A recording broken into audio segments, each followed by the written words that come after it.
যে পয়সা দিতে হয় ঠাকুরকে, এটা আবার কোন ধরনের ঠাকুরের দীক্ষা?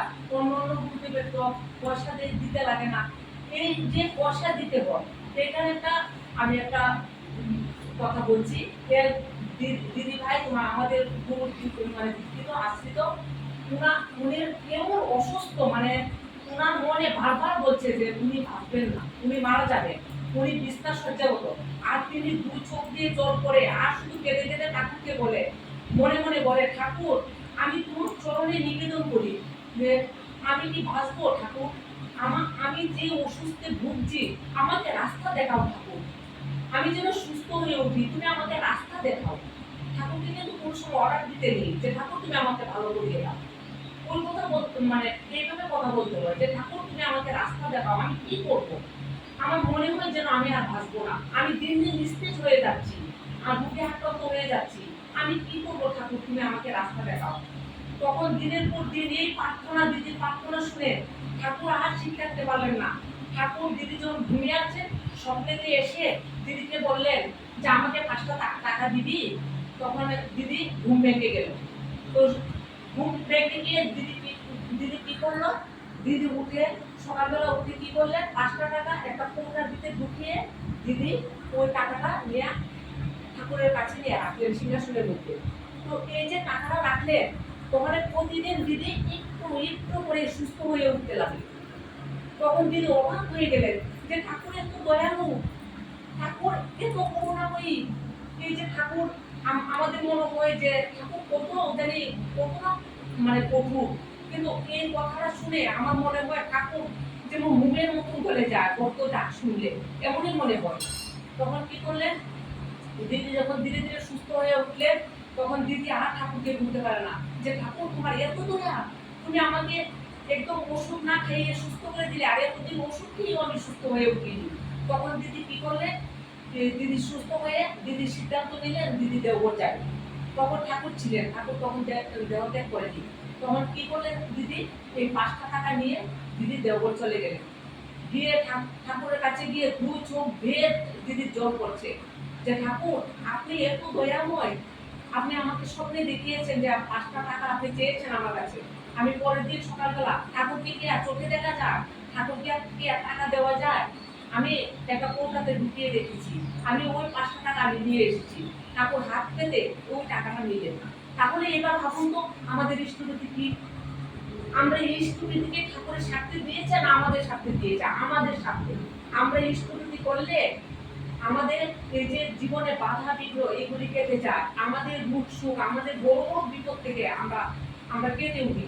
যেমন আমি ঠাকুরকে খুব ভালোবাসি, আমি আজ থেকে 6 মাস আগে মারাত্মক অ্যাক্সিডেন্ট করেছি, অটো অ্যাক্সিডেন্ট, আমার ছোট একটা এইটুকু একটা নাতি নিয়ে, কিন্তু আমাদের কিচ্ছু হয়নি, একটু মাথাতে লেগেছে, আমার বউয়ের একটু করে লেগেছে, আমার নাতিটার গায়ে একটু আঁচড়ও করিনি। তাহলে আমার কতটুকু বিশ্বাস ঠাকুরের প্রতি যে ঠাকুরকে ভালোবাসলে বিপদ আসতেই পারে, আমরা মনুষ্য জীবন তো, আমাদের জীবনে বাধা বিঘ্ন বিপদ এগুলি আসবেই, কিন্তু ঠাকুর কি বলেছেন, ঠাকুর বলেছেন যে আমাকে যদি তোরা ভালোবাসিস, আমার আদেশ যদি তোরা মেনে চলিস, তাহলে কোরালের মুখ থেকে একটা সূচের দুটা হলো তোরা খাবি, অল্পতেই সেরে যাবে। তো আমি প্রত্যেক প্রমাণ পাচ্ছি যে আমার বড় বিপদ থেকে এটা ছোট হয়ে আসে, তখন আমার ঠাকুরের প্রতি এত বিশ্বাস এত ভালোবাসা আমি বলে বুঝাতে পারবো না। তাই আমি প্রত্যেকেরই বলি, যারা যারা দেখেন এখন গুরুদেবের দীক্ষা নিয়েছে কিন্তু তারা বুঝে না যে আমি আমি কার চরণে আশ্রিত হয়েছি, সে কে, আমি গৃহ সংসার নিয়ে, আমার ছেলের মঙ্গল নিয়ে, আমার স্বামীর মঙ্গল নিয়ে, আমি পরিবারটাকে নিয়ে আমি পড়ে আছি, আর আসল মালিক যে যিনি রক্ষা করবেন তিনিকে আমি পেছনে ফেলে রেখে বসে আছি। তো রক্ষা কি থাকছে, রক্ষা থাকছে না, আমার স্বামী কথা শুনে না, আমার ছেলে মদ খেয়ে ঘরে ফিরে, কেন, ওই যে আমরা গার্জেনকে মানি না, আমাদের গুরুকে মানি না, আমরা শুধু পরিবারটাকে নিয়ে আমি পারবো আমার ছেলেকে মানুষ করতে পারবো না, আমি পারবো আমার স্বামীকে সুস্থ রাখতে পারবো না, আমার মালিককে করতে হবে।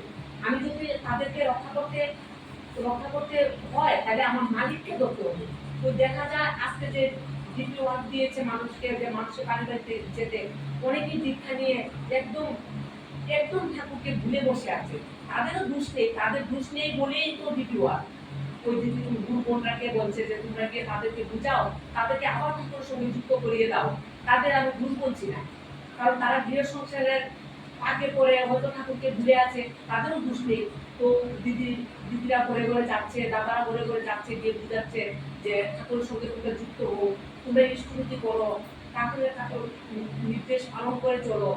দেখোই না একবার, পরেই দেখো না, তুমি প্রত্যক্ষ প্রমাণ পাবে। আমি জোর গলা বলছি, একদম জোর গলায় বলছি, প্রত্যক্ষ প্রমাণ পাবেনই পাবেন, কারণ আমি নিজে পেয়েছি, তাই আমার জোর গলা কথা বলতে আমার ভালো লাগে।